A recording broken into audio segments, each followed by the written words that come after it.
നമസ്കാരം. മൂവാറ്റുപുഴയിലെ വാർത്തകളും വിശദാംശങ്ങളുമായി ന്യൂസ് എഡിറ്റ് ആരംഭിക്കുന്നു. നോക്കാം ഇന്നത്തെ പ്രധാന തലക്കെട്ടുകൾ. മാറാടി മണ്ണത്തൂർ കവലയിൽ ബൈക്കുകൾ കൂട്ടിയിടിച്ച് അപകടം, യുവാവിന് ദാരുണാന്ത്യം. വ്യാഴാഴ്ച രാത്രി 10 ഉണ്ടായ അപകടത്തിൽ വഴിത്തല മാടക സ്വദേശി പ്രജീഷ് മോഹനനാണ് മരിച്ചത്. നെല്ലാട് കിഴക്കമ്പലം റോഡിൽ അശാസ്ത്രീയമായ റോഡ് നിർമ്മാണം, ബൈക്കും സ്കൂട്ടറും കൂട്ടിയിടിച്ച് അപകടം, യുവാക്കൾക്ക് പരിക്ക്. കിഴക്കേക്കരയിൽ സൈക്കിളും സ്കൂട്ടറും കൂട്ടിയിടിച്ച അപകടം, സ്കൂട്ടർ യാത്രക്കാരന് ഗുരുതര പരിക്ക്. വ്യാഴാഴ്ച രാത്രി 10:30 അപകടം. പാചകവാതക ക്ഷാമം രൂക്ഷം. മൂവാറ്റുപുഴ നഗരത്തിലെ ഏതാനും ഹോട്ടലുകൾ അടച്ചുപൂട്ടലിന്റെ വക്കിൽ. പലയിടങ്ങളിലും വാണിജ്യ സിലിണ്ടറുകൾ കിട്ടാതെ വരുന്നു. പ്രീ പ്രൈമറി വിദ്യാഭ്യാസം അന്താരാഷ്ട്ര നിലവാരത്തിൽ. പേടിക്കപ്പള്ളി ഗവൺമെന്റ് സ്കൂളിൽ പ്രീ പ്രൈമറി വർണ്ണക്കൂടാരം പദ്ധതി ജില്ലാ പഞ്ചായത്ത് പ്രസിഡന്റ് KG രാധാകൃഷ്ണൻ ഉദ്ഘാടനം ചെയ്തു.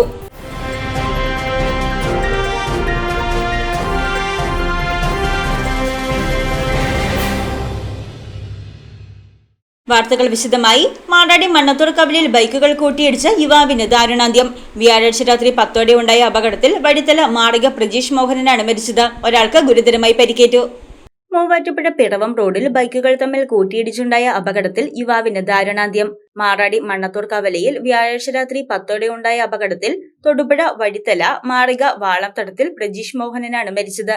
പിറവം ഭാഗത്തു നിന്ന് മൂവാറ്റുപുഴയിലേക്കും മൂവാറ്റുപുഴയിൽ നിന്ന് പിറവത്തേക്കും വരികയായിരുന്ന ബൈക്കുകളാണ് കൂട്ടിയിടിച്ചത്. അപകടത്തിൽ മറ്റൊരാൾക്കും ഗുരുതരമായി പരിക്കേറ്റിട്ടുണ്ട്. ഓടിക്കൂടിയ നാട്ടുകാർ ചേർന്ന പ്രജീഷിനെ കോലഞ്ചേരി മെഡിക്കൽ കോളേജിൽ പ്രവേശിപ്പിച്ചെങ്കിലും ജീവൻ രക്ഷിക്കാനായില്ല. അപകടത്തിൽ പരിക്കേറ്റ മറ്റ് യാത്രക്കാരനെ കോട്ടയം മെഡിക്കൽ കോളേജിൽ പ്രവേശിപ്പിച്ചു. മൂവാറ്റുപുഴ പോലീസ് സ്ഥലത്തെത്തി മേൽ നടപടികൾ സ്വീകരിച്ചു.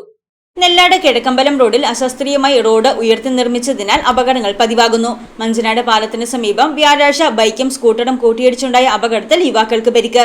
തേക്കടി എറണാകുളം സംസ്ഥാന ഹൈവേയുടെ നെല്ലാട് കിഴക്കമ്പലം റോഡിൽ മഞ്ചനാട് പാലത്തിന് സമീപം ബൈക്കും സ്കൂട്ടറും കൂട്ടിയിടിച്ച് യുവാക്കൾക്ക് പരിക്ക്. വ്യാഴാഴ്ച രാത്രി ഉണ്ടായ അപകടത്തിൽ പരിക്കേറ്റ യുവാക്കളെ കോലഞ്ചേരി മെഡിക്കൽ കോളേജിൽ പ്രവേശിപ്പിച്ചു. അപകടത്തെ തുടർന്ന് റോഡിൽ വീണ രക്തം നാട്ടുകാരാണ് നീക്കം ചെയ്ത് വൃത്തിയാക്കിയത്. നെല്ലാട് കിഴക്കമ്പലം റോഡിൽ മഞ്ചനാട് പാലം മുതൽ 500 മീറ്റർ അശാസ്ത്രീയമായി റോഡ് ഉയർത്തി നിർമ്മിച്ചതാണ് അപകടങ്ങൾ പതിവാകുന്നതിന് കാരണമെന്ന് നാട്ടുകാർ ആരോപിച്ചു. 2 വലിയ വാഹനങ്ങൾക്ക് കഷ്ടിച്ച് കടന്നുപോകാവുന്ന ഇവിടം ഒരു വശം കനാൽ ജലം പോകുന്ന ഓടയും മറുവശം സ്ലാബില്ലാത്ത ആഴം കൂടിയ ഓടയുമാണ്. 1 വർഷത്തിനിടയിൽ 30ഓളം അപകടങ്ങൾ ഉണ്ടായിട്ടുണ്ടെന്നും പരിഹാരം ആവശ്യപ്പെട്ട മുഖ്യമന്ത്രിക്കും വകുപ്പ് മന്ത്രിക്കും MLAയ്ക്കും ഉൾപ്പെടെ നാട്ടുകാർ ഒപ്പിട്ട ഭീമാ ഹർജി നൽകിയെങ്കിലും പൊതുമരാമത്ത് വകുപ്പിന്റെ ഭാഗത്തു നിന്നോ MLAയുടെ ഭാഗത്തു നിന്നോ ഒരു നടപടിയും ഉണ്ടായിട്ടില്ലെന്നാണ് നാട്ടുകാരുടെ ആരോപണം. കുറഞ്ഞ ചെലവിൽ അത്യാധുനിക ആരോഗ്യ പരിരക്ഷ. MCS hospital. We take care of your health. കിഴക്കേക്കരയിൽ സൈക്കിളും സ്കൂട്ടറും കൂട്ടിയിടിച്ച് അപകടം, സ്കൂട്ടർ യാത്രക്കാരന് ഗുരുതര പരിക്ക്. വ്യാഴാഴ്ച രാത്രി 10:30 കിഴക്കേക്കര ചാലിക്കടവ് പാലത്തിലേക്ക് കയറുന്നിടത്താണ് അപകടം.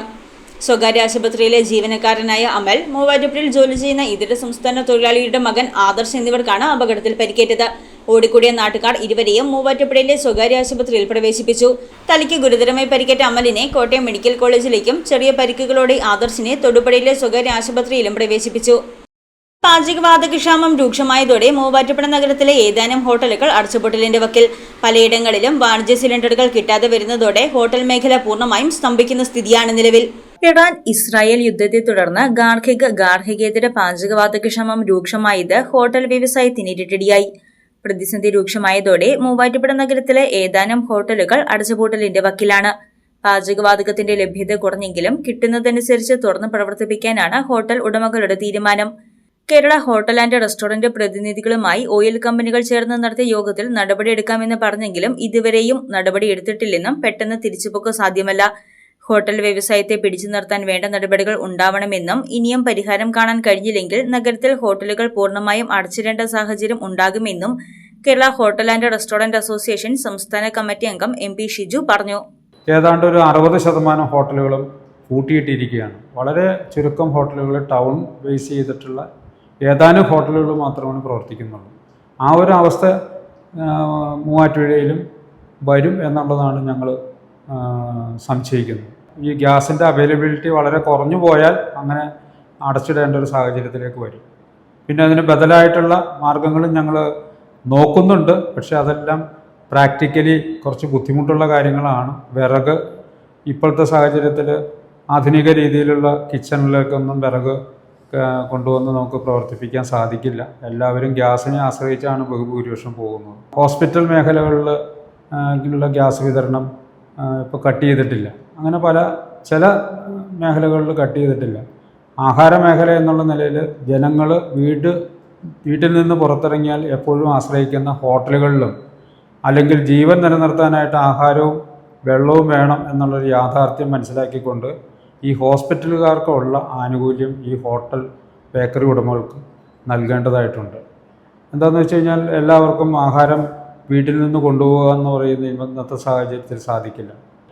കേന്ദ്ര സംസ്ഥാന സർക്കാരുകൾ ഈ വിഷയത്തിൽ ഇടപെട്ടുകൊണ്ട് ഇതിനൊരു പരിഹാരം ഉണ്ടാക്കണം. ഇപ്പോൾ പാടെ നിർത്തിയിരിക്കുന്ന ഒരു സാഹചര്യമാണ് ഉള്ളത്. അതിനകത്ത് നിയന്ത്രണം വരുത്തിക്കൊണ്ട് ഒരാഴ്ചയിൽ ഏതെങ്കിലും 2-3 ദിവസങ്ങളിൽ മാത്രമായിട്ട് ചുരുക്കിക്കൊണ്ടോ ഈ പ്രതിസന്ധി തീരുന്നത് വരെ, പ്രതിസന്ധി എന്ന് പറയുന്നത് പെട്ടെന്ന് ഇനി തീരാനുള്ള സാധ്യതയും വളരെ കുറവാണ്. യുദ്ധം അവസാനിച്ചാൽ പോലും ഇതൊരു പഴയ രീതിയിലേക്ക് തിരിച്ചു വരുന്നുണ്ടെങ്കിൽ അതിൻ്റെതായ താമസം വരാൻ സാധ്യതയുണ്ട്. ക്രൂഡ് ഓയിൽ ക്ഷാമം ഉണ്ടായതോടെ പാചകവാതക വില വർദ്ധിപ്പിച്ചു. ഇതിന് പിന്നാലെ നിയന്ത്രണവും കൊണ്ടുവന്നതോടെ പ്രതിസന്ധി രൂക്ഷമാകുകയായിരുന്നു.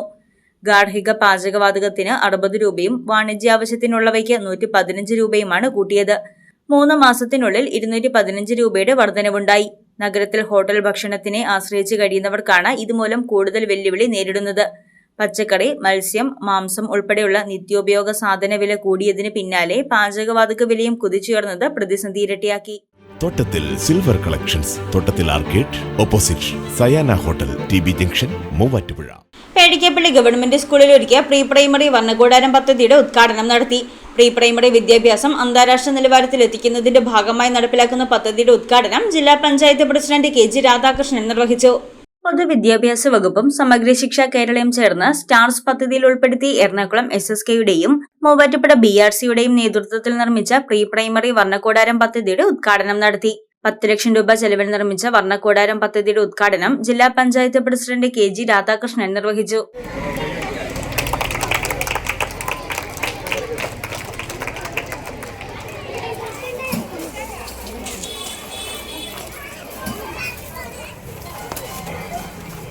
പ്രീ പ്രൈമറി എന്നുള്ള കോൺസെപ്റ്റ് തന്നെ നമുക്കെല്ലാവർക്കും അറിയാവുന്ന പോലെ അവര് ഈ ചുറ്റുപാടുകൾ, നമ്മുടെ ചുറ്റുപാടുകളെ അറിഞ്ഞ് വളരുക എന്നുള്ളതാണ്.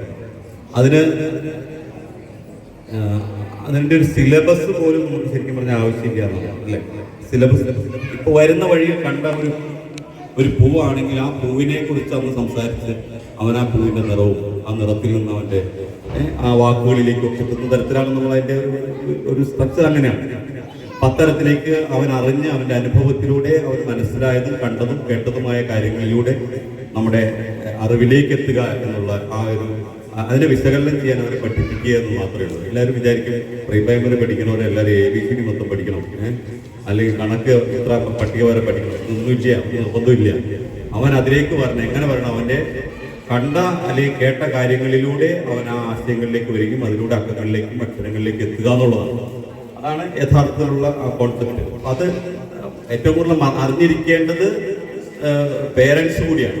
അപ്പോൾ പേരൻസിന് കൂടി ആ ഒരു വിദ്യാഭ്യാസം കൊടുക്കുക എന്നുള്ള വലിയ ഉത്തരവാദിത്വം നമുക്കുണ്ട്. ജില്ലാ പഞ്ചായത്ത് മെമ്പർ മാത്യൂസ് വർക്കി അധ്യക്ഷത വഹിച്ച യോഗത്തിൽ ബ്ലോക്ക് പഞ്ചായത്ത് പ്രസിഡന്റ് നജി ഷാനവാസ് മുഖ്യപ്രഭാഷണം നടത്തി. പഞ്ചായത്ത് പ്രസിഡന്റ് സീനത്ത് അസീസ് കുട്ടികൾക്കായുള്ള വിവിധ ഇടങ്ങളുടെ ഉദ്ഘാടനം നടത്തി. SSK ജില്ലാ പ്രോജക്ട് ഓഫീസർ ജോളി വിജി പദ്ധതി വിശദീകരണം നടത്തി. പ്രീ പ്രൈമറി വിദ്യാഭ്യാസം അന്താരാഷ്ട്ര നിലവാരത്തിൽ എത്തിക്കുന്നതിന്റെ ഭാഗമായാണ് വർണ്ണകൂടാരം പദ്ധതി നടപ്പിലാക്കുന്നത്. ആകർഷകമായ വിദ്യാലയ അന്തരീക്ഷം ഒരുക്കുന്നതിനൊപ്പം കുട്ടികളുടെ ചിന്തയും കഴിവുകളും വികസിപ്പിക്കുന്നതിനായി സ്കൂളുകളിൽ 13 ഇടങ്ങൾ തയ്യാറാക്കി. കുട്ടികളുടെ സമഗ്ര വികാസ പദ്ധതികളായ ശാരീരിക വികാസം, ബൗദ്ധിക വികാസം, സാമൂഹിക വൈകാരിക വികാസം, ഭാഷാവികാസം തുടങ്ങിയവയിലൂടെ കളികളിലൂടെയും മറ്റും ലോകത്തെ തൊട്ടറിയാൻ കുട്ടികളെ പ്രാപ്തരാക്കുന്ന മാതൃകാ പ്രീ സ്കൂളാണ് വർണ്ണകൂടാരം ലക്ഷ്യമിടുന്നത്. കുട്ടികൾക്കായുള്ള പാർക്കിൽ ജില്ലയിലെ തന്നെ ഏറ്റവും മികച്ച കളിയിടങ്ങളാണ് പേടിക്കാപ്പള്ളി ഗവൺമെന്റ് സ്കൂളിൽ ഒരുക്കിയിട്ടുള്ളതെന്ന് SSK ജില്ലാ പ്രോജക്ട് ഓഫീസർ ജോളി വിജി പറഞ്ഞു. ഈ കുഞ്ഞുമക്കളെ കൊണ്ടുപോയിട്ട് ആദ്യം ഭാഷായിടത്തില്, അപ്പോൾ ഭാഷായിടത്തില് ചിത്രങ്ങൾ അടങ്ങിയ പ്രാഗ്വായനയ്ക്കുള്ള അവരുടെ ബുക്കുകളുണ്ട്. ആ ബുക്കുകളിലൂടെ കുടുംബം എന്താണെന്ന് കുട്ടികൾ കൂടുതലായിട്ട് അറിയും. അത് കഴിഞ്ഞ് കുഞ്ഞരങ്ങിൽ പോകും. കുഞ്ഞരങ്ങിൽ പോകുമ്പോൾ അവിടെ കുട്ടികൾ ഈ കുടുംബത്തിന്റെ ആ ഒരു ആശയം അവർ അഭിനയിച്ച് കാണിക്കും. അച്ഛനായും അമ്മയായും ആങ്ങളെയായും പെങ്ങളായും അഭിനയിക്കും. അപ്പൊ അവര് കൂടുതലായിട്ട് ആ ഒരു ആശയം ഉൾക്കൊള്ളുകയാണ് ചെയ്യുക. അപ്പോ ഇങ്ങനെ, അതായത് വരയിടത്തില് നമുക്കറിയാം, നമ്മളെ രാഷ്ട്രപിതാവ് ഗാന്ധിജി എന്നെ പറഞ്ഞിട്ടുണ്ട്, അടിസ്ഥാന വിദ്യാഭ്യാസത്തിൽ എന്താ പറഞ്ഞിരിക്കുന്നത്, നമ്മള് ചിത്രം വരപ്പിച്ചുകൊണ്ടാണ് കുഞ്ഞുമക്കളെ ആ എഴുത്തിലേക്ക് കൊണ്ടുവരേണ്ടത്. അപ്പൊ അതിനാണ് വരയിടത്തില് എല്ലാ സംവിധാനങ്ങളും 10 ലക്ഷത്തില് ഏകദേശം 3-3.5 ലക്ഷം രൂപയോളം നമ്മൾ ടീച്ചിങ് ലേണിംഗ് മെറ്റീരിയൽ വാങ്ങാൻ തന്നെയാണ് ഉപയോഗിക്കുന്നത്. കൃത്യമായ പ്രൊജക്ട് റിപ്പോർട്ട് അനുസരിച്ച് കൃത്യമായ ഓഡിറ്റിങ്ങിലൂടെ വളരെ സുതാര്യമായിട്ട് നടത്തുന്ന ഒരു പദ്ധതിയാണ് വർണ്ണക്കൂടാരം പദ്ധതി. BPC Ani George, school principal Santhosh TB, head mistress Safeena A, PTA president Faisal Mundangamattam, SMC chairman Nasar KN, pre primary അധ്യാപിക ജമീല KM, അധ്യാപകരായ റഹ്മത്ത് PM, ലാലു ലോറൻസ്, നൌഫൽ KM എന്നിവർ പ്രസംഗിച്ചു. തണ്ണിമത്തൻ കൃഷിയിൽ 100 മേനി വിളവ് നേടി യുവ കർഷകൻ. പോത്താനിക്കാട് സ്വദേശി ജെറി ജോയിയാണ് പാട്ടത്തിനടുത്ത 2 ഏക്കർ കൃഷിയിടത്തിൽ തണ്ണിമത്തൻ വിളയിച്ചത്. പോത്താനിക്കാട് പഞ്ചായത്തിൽ തണ്ണിമത്തൻ കൃഷിയിൽ 100 മേനി വിളവ് നേടി യുവ കർഷകനായ ജെറി ജോയി. പാട്ടത്തിനടുത്ത 2 ഏക്കർ കൃഷിയിടത്തിൽ കിരൺ ഇനത്തിലുള്ള തണ്ണിമത്തനാണ് താരമായത്. ബിരുദാനന്തര ബിരുദം വിദ്യാഭ്യാസ യോഗ്യതയുള്ള ജെറിൻ മറ്റൊരു ജോലിക്കും പോകാതെ പൂർണ്ണ സമയങ്ങളിലും കൃഷിയിൽ സജീവമാണ്. 10 കിലോഗ്രാമിന് മുകളിൽ വരെ തൂക്കമുള്ള തണ്ണിമത്തൻ ഉത്പാദിപ്പിക്കുവാൻ കഴിഞ്ഞു. തണ്ണിമത്തൻ കൃഷിക്ക് പുറമെ പച്ചക്കറികളായ വെണ്ട, സലാഡ് വെള്ളരി, മുള്ളൻ വെള്ളരി എന്നിവയെല്ലാം ജെറിൻ വിപുലമായി കൃഷി ചെയ്തു വരുന്നുണ്ട്. ജെറിന്റെ കൃഷിയിടത്തിൽ തണ്ണിമത്തൻ കൃഷിയുടെ വിളവെടുപ്പ് ജനപ്രതിനിധികളും കൃഷിവകുപ്പ് ഉദ്യോഗസ്ഥരും നാട്ടുകാരും ചേർന്ന് ആഘോഷമാക്കി. തണ്ണിമത്തൻ പാടത്ത് നടന്ന വിളവെടുപ്പ് പഞ്ചായത്ത് പ്രസിഡന്റ് KP ജെയിംസ് ഉദ്ഘാടനം ചെയ്തു. നമ്മൾ ഇതുപോലെയുള്ള യുവ കർഷകരെ ഈ കാർഷിക മേഖലയിലേക്ക് പ്രോത്സാഹിപ്പിച്ച് കൊണ്ടുവരേണ്ട ആവശ്യമുണ്ട്.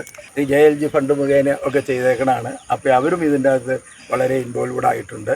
അപ്പോൾ കുടുംബശ്രീക്കാരെയും അതോടൊപ്പം തന്നെ ഈ കൃഷി ചെയ്ത നമ്മുടെ യുവ കർഷകൻ ജെറിനെയും എല്ലാം അഭിനന്ദിച്ചുകൊണ്ട് പഞ്ചായത്ത് വൈസ് പ്രസിഡന്റ് ലൂസി സന്തോഷ് അധ്യക്ഷത വഹിച്ച വിളവെടുപ്പിൽ വികസനകാര്യ standing committee chairman Anil Abraham, ക്ഷേമകാര്യ standing committee chairperson Sheela Roy, ആരോഗ്യ വിദ്യാഭ്യാസ standing committee chairperson Mercy Biju, ഗ്രാമപഞ്ചായത്ത് അംഗങ്ങളായ Pradeep KC, Jiji Mathew, Jinesh K Paul, Joby BG, Vincent Abraham തുടങ്ങിയവർ പ്രസംഗിച്ചു.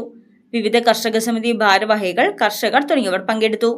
അടുത്ത വർഷം മുതൽ പഞ്ചായത്തിൽ വിവിധയിനം തണ്ണിമത്തൻ കൃഷി കൂടുതൽ വ്യാപിപ്പിച്ച് തണ്ണിമത്തൻ കൃഷിക്കൂട്ടങ്ങൾ സൃഷ്ടിക്കാനാണ് പഞ്ചായത്തും കൃഷിഭവനും ലക്ഷ്യമിടുന്നത്. മുഴുവൻ കർഷകർക്കും പ്രചോദനമായ ജെറി ജോയിയുടെ കൃഷി മറ്റുള്ളവർക്കും മാതൃകാപരമാണ്. നേത്ര സംരക്ഷണത്തിന് നമ്മുടെ അഹല്യ ഫൗണ്ടേഷൻ ഐ ഹോസ്പിറ്റൽ, കേരളത്തിൽ എല്ലായിടത്തും. പ്രാക്കാട് സെന്റ് മേരീസ് പബ്ലിക് സ്കൂളിൽ എക്സലൻസ് അവാർഡ് ദാനവും യാത്രയപ്പും സംഘടിപ്പിച്ചു. ഗിന്നസ് വേൾഡ് റെക്കോർഡ് ജേതാവ് ജോ പട്ടാസ് ചടങ്ങിൽ മുഖ്യാതിഥിയായി. പ്രാക്കാട് സെന്റ് മേരീസ് പബ്ലിക് സ്കൂളിന്റെ നേതൃത്വത്തിൽ എക്സലൻസ് അവാർഡ് ദാന ചടങ്ങ് സംഘടിപ്പിച്ചു. സ്കൂൾ ഓഡിറ്റോറിയത്തിൽ നടന്ന ചടങ്ങ് ഗിന്നസ് വേൾഡ് റെക്കോർഡ് ജേതാവ് ജോ പൊട്ടാസ് ഉദ്ഘാടനം ചെയ്തു. ഒത്തിരി ടാലന്റുകൾ എല്ലാവർക്കും ഉണ്ടാവും, എന്തെങ്കിലും കാണും. അത് തിരിച്ചറിയുക, അത് സ്വയം കണ്ടുപിടിക്കുക.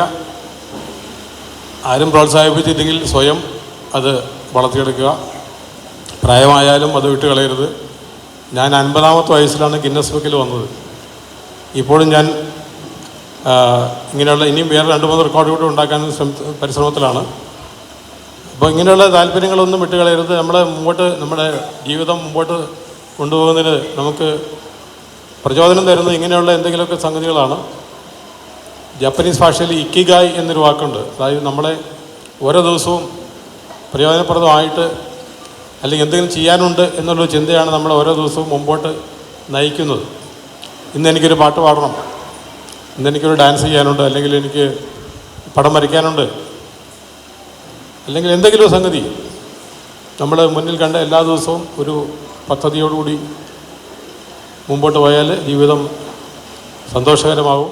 ഗണിതശാസ്ത്രം, സയൻസ് എന്നീ വിഷയങ്ങളിൽ നാഷണൽ ഒളിമ്പ്യാഡ് എക്സാമിൽ ഗോൾഡ് മെഡലും സിൽവർ മെഡലും സ്കൂളിന് ലഭിച്ചു. സ്കൂളിൽ സംഘടിപ്പിച്ച വൊക്കാബുലറി ടെസ്റ്റിൽ വിജയികളായ വിദ്യാർത്ഥികൾക്ക് ക്യാഷ് അവാർഡും ആർട്സ്, സ്പോർട്സ് മത്സരങ്ങളിൽ വിജയികളായ വിദ്യാർത്ഥികൾക്ക് അവാർഡും ചടങ്ങിൽ വിതരണം ചെയ്തു.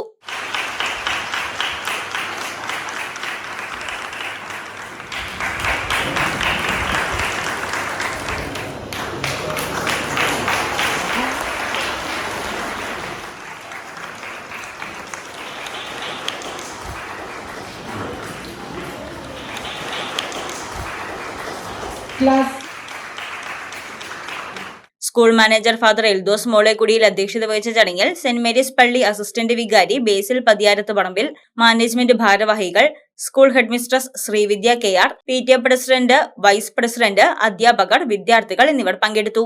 2025-26 അധ്യയന വർഷത്തിലെ SSLC വിദ്യാർത്ഥികളുടെ യാത്രയയപ്പും സംഘടിപ്പിച്ചു. News desk Muvattupuzha news. Achayans gold 20 വർഷത്തെ പാരമ്പര്യം, 26 ഷോറൂമുകൾ. കോൾ 8590046916. ന്യൂസ് എഡിറ്റ് പൂർണ്ണമാകുന്നു. നമസ്കാരം.